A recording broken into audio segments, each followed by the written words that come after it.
कर्नाटक की जीत पर लट्टू होने वाली कांग्रेस को प्रशांत किशोर ने दिखा दिए दिन में तारे। कही ऐसी सच्चाई जिसने पूरी कांग्रेस की नींद उड़ाई। सिद्धारमैया की ताजपोशी से पहले पीके ने तोड़ दिया कांग्रेस का गुरूर। पीएम मोदी और अमित शाह को लेकर कही बड़ी बात, राहुल से लेकर नीतीश कुमार तक को लगा आघात। कौन होगा 2024 में विपक्ष का सबसे मजबूत चेहरा? कांग्रेस के बड़े नेता ने बता दिया नाम। ममता और नीतीश की टूटी नींद, पूरे विपक्ष में घमासान।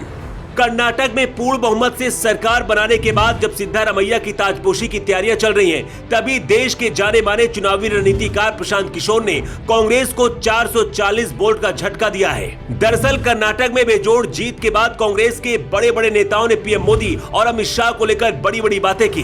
कांग्रेस के कुछ बड़े नेताओं ने तो यहां तक कह दिया कि अमित शाह की चाणक्य नीति मिट्टी में मिल चुकी है और देश से मोदी लहर खत्म हो गई है। कर्नाटक की जीत को लेकर कांग्रेस इतनी ज्यादा खुश थी कि वो इस जीत को लोकसभा चुनाव से जोड़कर देखने लगी।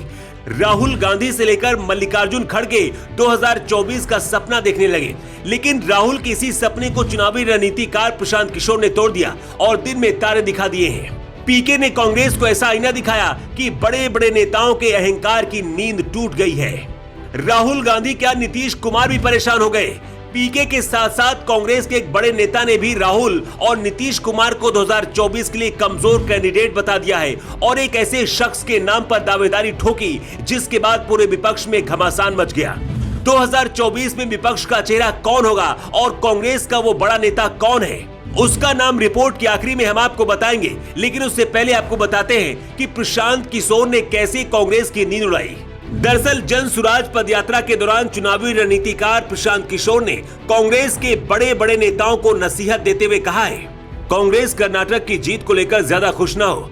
कर्नाटक विधानसभा के लिए 2013 में हुए चुनाव में कांग्रेस जीत कर आई थी।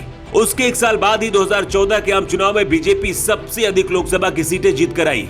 ऐसे ही 2018 में राजस्थान, छत्तीसगढ़, मध्य प्रदेश में हुए विधानसभा चुनाव में कांग्रेस जीत कर आई। लेकिन 2019 के लोकसभा के चुनाव में कांग्रेस का प्रदर्शन बहुत ही बुरा रहा। इसलिए मैं कांग्रेस या अन्य पार्टियों को भी बता रहा हूं कि देश में हर चुनाव एक अलग चुनाव होता है। इशारों में प्रशांत किशोर ने बता दिया है कि पीएम मोदी और अमित शाह को हल्के में न ले और कर्नाटक की जीत को लोकसभा की जीत न समझे। प्रशांत किशोर ने साल 2012 में हुए उत्तर प्रदेश के विधानसभा चुनाव का जिक्र करते हुए भी कांग्रेस को बहुत कुछ याद दिलाया। उन्होंने कहा, 2012 में यूपी में समाजवादी पार्टी जीत कर आई थी, लेकिन 2024 के लोकसभा चुनाव में बीजेपी को उत्तर प्रदेश के लोगों ने 80 में से 73 लोकसभा की सीटों पर जीत दिलाई थी। प्रशांत किशोर की बातों का मतलब कांग्रेस के लिए शीशे की तरह साफ है। पीके ने बातों ही बातों में कांग्रेस को समझा दिया है कि ना तो देश से अभी मोदी लहर खत्म हुई है और ना ही अमित शाह की चाणक्य नीति मिट्टी में मिली है। पीके की बातें सुनकर नीतीश और ममता के अरमानों पर भी पानी फिर गया, क्योंकि देश में सबसे ज्यादा अगर किसी नेता को प्रधानमंत्री बनने की जल्दी है तो वो है नीतीश कुमार और ममता बनर्जी। पीके ने तो पूरी कांग्रेस के साथ साथ नीतीश और ममता बनर्जी के अरमान तोड़ ही दिए। इसके साथ ही कांग्रेस के एक बड़े नेता ने भी कुछ ऐसा कह डाला जिसे सुनकर विपक्ष की नींद उड़ गई।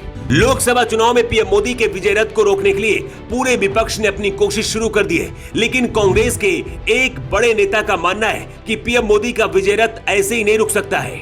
इसके लिए विपक्ष को एक मजबूत चेहरा पीएम कैंडिडेट के तौर पर सामने रखना होगा। पहले उस नेता का नाम जानिए, उसके बाद आपको बताएंगे कि 2024 में विपक्ष का कैंडिडेट कौन होगा। ये हैं आचार्य प्रमोद कृष्णन। कांग्रेस के जाने माने और बड़े नेताओं में प्रमोद कृष्णन की गिनती होती है। अक्सर बड़े बड़े न्यूज चैनल्स की डिबेट में प्रमोद कृष्णन कांग्रेस का पक्ष रखते हुए नजर आते हैं। प्रमोद कृष्णन ने अब कहा है कि 2024 में अगर पीएम मोदी को रोकना है तो राहुल गांधी नहीं, प्रियंका गांधी को पीएम का कैंडिडेट बनाना होगा। आचार्य प्रमोद कृष्णन के इस बयान के बाद नीतीश और ममता बनर्जी की नींद टूट गई है। अगर 2024 में महागठबंधन होता है तो कांग्रेस प्रियंका गांधी के लिए आगे आएगी। ऐसे में अगर नीतीश और ममता बनर्जी नहीं राजी हुए तो कांग्रेस प्रियंका गांधी के नाम पर अकेले चुनाव लड़ेगी। इस बिखराव का बीजेपी को बड़ा फायदा होगा और पीएम मोदी जीत की हैट्रिक लगाकर इतिहास रचेंगे। खैर, लोकसभा चुनाव में भी 10 महीने का वक्त बचा है, ऐसे में और भी बहुत कुछ बदल सकता है। ब्यूरो रिपोर्ट, जेवर 24।